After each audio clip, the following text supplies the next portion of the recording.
Alright, so step number 1. Put your bag in your hand. It'll make you move faster. Why? I don't know. Because whoever programmed this game thinks you can't run with a duffel bag on your back. Anyhow, as soon as you get into toxins, alright, you're going to throw that thing on the floor and you're going to forget about it, alright? Shun it from your mind. It is dead to you. The next thing you're going to do is you're going to gank all of the tools in this pile specifically. That crowbar over there, you'll need that later, but that's future use problem. Don't worry about that for now. Now we're going to start reworking the pipes. You see these manual valves? Trash. You see these pumps right here? Trash. We only use volume pumps here. Alright. Try not to put stuff that you don't need on the wrong layer, like I do several times. But don't sweat it if you do, because like 90% of the time, you won't need to put anything else on layer 2 outside of what we're doing here. And I'm going to be honest here, no one else is going to use this room for the rest of the round, other than like traders. So you can kind of just leave this room looking like Michael J. Fox's shirt after his morning cup of coffee. Overall, the setup for the first room, the hydrogen chamber, is going to look like this. Alright? Before you close the door, make sure you turn on the injector and set scrubber 2 to H2. And turn it on. And turn on both pumps. Alright, you're going to want to do this before anything else so you don't forget to do it later. Alright, and make yourself even more of an embarrassment than you already currently are. Next, you're going to grab the space electrolyzer from the chem closet. And a power cell from anywhere. Listen, I really don't care. There usually are some charged ones, like on the main desk of R&D, or you can make some on the Pro Lathe, but realistically you can just steal one from robotics if you can get in there. Don't feel bad about it, just listen, just think about how robotics is going to have so many research points to play with after you finish. And they never do their job, so it's not like they're people anyways.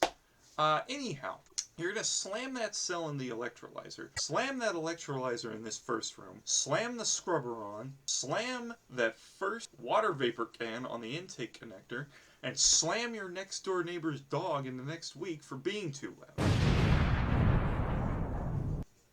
Okay, maybe not that last one. Honestly, after you attach the first water can, you can kind of take a chill pace, mostly because cooling hydrogen is going to take 5 million years anyways. Just don't forget to switch the water can out after it's done, right, each time. You've only got 2, so it's not that big of a deal, but, you know, switching them out is eventually going to give you more room to work with. You're going to want to put a west volume pump leading to the injector in the second room. I'm going to refer to this as the plasma mixing room. Alright, and then you're going to want an east volume pump leading from scrubber number 1, which is also located in the plasma mixing room. By the way, you're going to want to turn that scrubber off and then set it to plasma. Trust me on this one, that is going to help you a lot. So you're going to turn on both of these volume pumps and make sure that stupid hatch that somebody put in that room is closed. You're going to want to throw 3 oxygen cans and 1 plasma can into the plasma mixing chamber. Then you're going to want to slap one of those yellow cans on the intake from the hydrogen chamber. You're going to want to get about 3,000 kPi. Maybe more, maybe less. I don't really know. All I know is that you need to put some hydrogen in the plasma mixing chamber for what you're going to want to do. Alright? So, I don't know, get creative. Have some fun. Break some eggs. This is R&D, not baby time daycare land. You're then going to attach a portable pump. Very important. A portable pump to the outtake from the plasma mixing chamber. Alright? And then press the ignition, not the hatch, that some genius decided to put right next to the ignition and not make them look too different. Alright? You're going to press the ignition. You're then going to see the plasma mixing chamber begin to light up as its contents become... You're going to want to situate yourself so that you can turn the scrubber on when it gets hot enough, but where you can also still see the inferno that you have created in the plasma mixing room. After you see the room turn pink, you're going to sit there for a little bit as the temperature rises. There's not really a visual cue after it turns pink, so while you wait, I don't know, maybe put on some music. Watch a video. Contemplate the mistakes you made in your life and how your life would have turned out differently with a few key changes. So after you're done with your existential crisis, turn on the scrubber and pull out that funny little blue dial I know you've been eyeing ever since you ganked it at the beginning. Now use this bad boy on the portable pump and check the temperature of the plasma. Now I found the strength of your mental breakdown is directly proportional to the temperature that the plasma is at. In layman's terms, the longer you wait, the higher the temperature. Now we want it to be high, so really let yourself have a meltdown. Alright, so with the plasma done, we can begin work on the freezers. The freezer to air, there's no actual change you need to do to it. The only thing you need to do for the air is set up a connector with a volume pump to another connector so that you can then hook up the last air can that you have left in the second air pump. Alright? The hydrogen setup, however, is going to look like a Lovecraftian monster. But before you get to making the Dunwich Horror, we're going to have to finally use that crowbar. You see, we don't have two freezers initially. Only one freezer and one heater. So you're going to first have to use that screwdriver and then the crowbar to take it apart. After that, you're going to pick up the thing that looks like a circuit board, probably because it is a circuit board, and while holding it in your offhand and your screwdriver in your main hand, click on the sprite of the circuit board.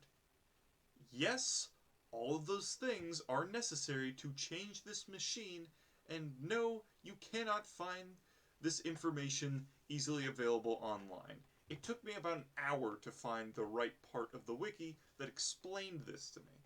After you accomplish that, go ahead and put the circuit board back into the machine and pick up every other part sitting on the machine and place it back inside. Then use the screwdriver on it and bingo, you've got the second freezer. Now, let's go ahead and make Cthulhu real quick. You're going to want to make something that looks like this. Alright, you're going to have one pump from the connector to the freezer and one from the freezer to the connector. Alright, you're going to need manifolds, bend pipes, and volume pumps. And the ability to click pixel perfect to put a pipe underneath the table. If your brain is still functioning by this point, slam the yellow container back on the hydrogen outtake. It should jump if nothing's been on it for a while, so you're not wasting any time by not having something constantly on there. Alright, you're then going to keep ping-ponging it back and forth between filling it and emptying it into the freezer. This is the part that I was talking about that's going to take 5 million years. In the meantime, turn both portable pumps to in and to max pressure, but only fill a portable plasma tank you get from the Pro Lathe from now. Alright? You do this by using the portable tank on the plasma pump and turning the pump on. You can go ahead and attach the plasma tank to one of those transfer valves that's sitting on the table. Go ahead and pick up one of those remotes as well, and use the screwdriver on it like you did with the circuit board. This will let you attach it to the transfer valve with the plasma tank. After you get the hydrogen freezer to somewhere between 16,000 kPa and 2,000 kPa, go ahead and turn off the volume pump heading to the freezer and turn on the one heading towards the connector.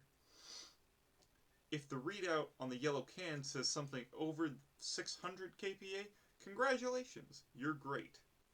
If not, back to the freezer the hydrogen goes. So, assuming that you did manage to get it to 600 kPa, set the regulator to 600 kPa, then you're going to go get a portable oxygen can from the Pro Lathe, and then you're going to put it in the yellow can, and then you're going to open the valve. There's going to be a thing that says closed, you're going to click it, it's going to open.